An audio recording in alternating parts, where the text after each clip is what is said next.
Hello, welcome to Science Reimagined. Let's go take a look at today's video. You know, when you really stop and think about it, it's pretty wild. For literally all of human history, we were stuck on the ground. And then, in the blink of an eye, we were soaring through the clouds. It's just one of the greatest stories of innovation ever. And it all kicks off with one single grainy old photograph. And this is it, Kitty Hawk, North Carolina. That little hop lasted just 12 seconds. 12 seconds! But it changed everything.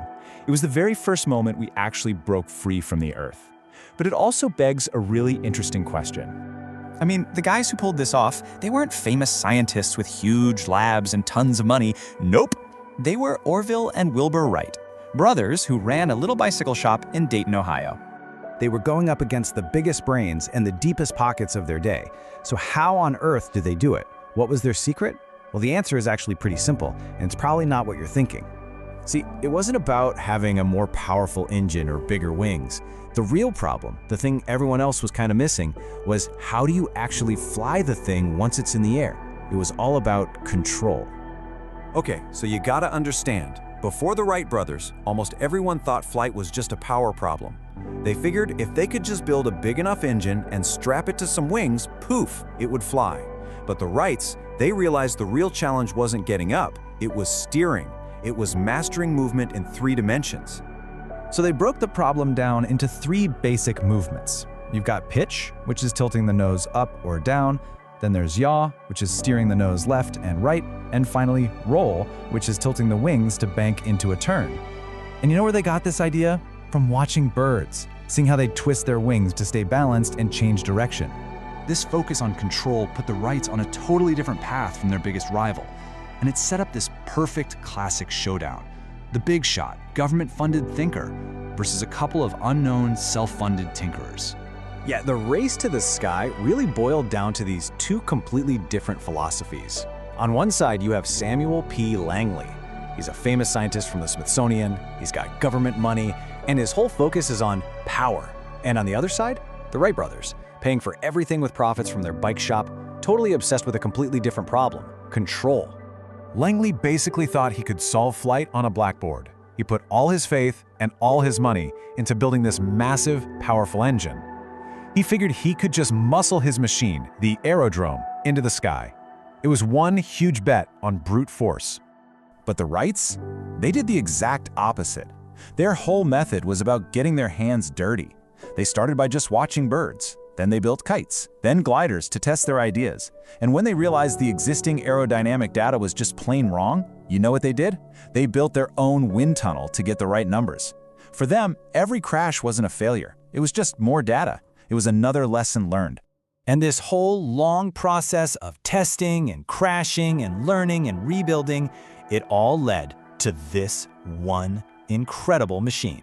The 1903 Flyer. I mean, look at it. It looks so fragile, right? Almost like a big kite. But every single piece of that machine was a result of their methodical work. From the spruce wood frame to the lightweight engine they had to build themselves, it was the physical result of their entire philosophy. Control first, power second. And here was their secret weapon. It was an idea called wing warping. They set up a system of cables connected to a cradle that the pilot moved with his hips. This let them literally twist or warp the wings, just like the birds they've been watching. It was this simple, brilliant system that gave them total control over the plane's roll, and it was the final piece of the puzzle. So once the Wrights solved that fundamental problem of control, aviation just exploded. In less than 30 years, the game wasn't just about staying in the air anymore. It was about going faster and farther than anyone ever thought possible. And this new age is captured perfectly by one revolutionary airplane and the pilot who made it a legend. Say hello to Amelia Earhart and her famous Little Red Bus, a Lockheed Vega. Earhart was a total rock star, a true pioneer who used this plane to just shatter records and show the world that aviation wasn't just for daredevils. And the plane itself? Oh, it was a massive leap forward in technology. So the first big innovation was its body, what's called the fuselage. Instead of a frame covered in fabric, the Vega had what's called a monocoque design. Basically, they took 2 molded half shells of spruce plywood and glued them together. Think of an eggshell. It's super strong, but also incredibly light and perfectly streamlined. The second game changer was the cantilever wing. Look at it. See how clean it is? There are no external braces or wires holding it up like on the Wright Flyer. All the support is inside the wing. This made the plane aerodynamically clean, which is a fancy way of saying it cut through the air with way less resistance, letting it fly way, way faster. When you put them side by side, the progress is just staggering. In only 27 years, we went from a fabric biplane that topped out around 30 miles per hour to this sleek wooden monoplane getting close to 200. The Wrights solved the problem of control. The Vega's designers, well, they solved the problem of speed and efficiency. And these new design ideas you see in the Vega, they weren't just for breaking records.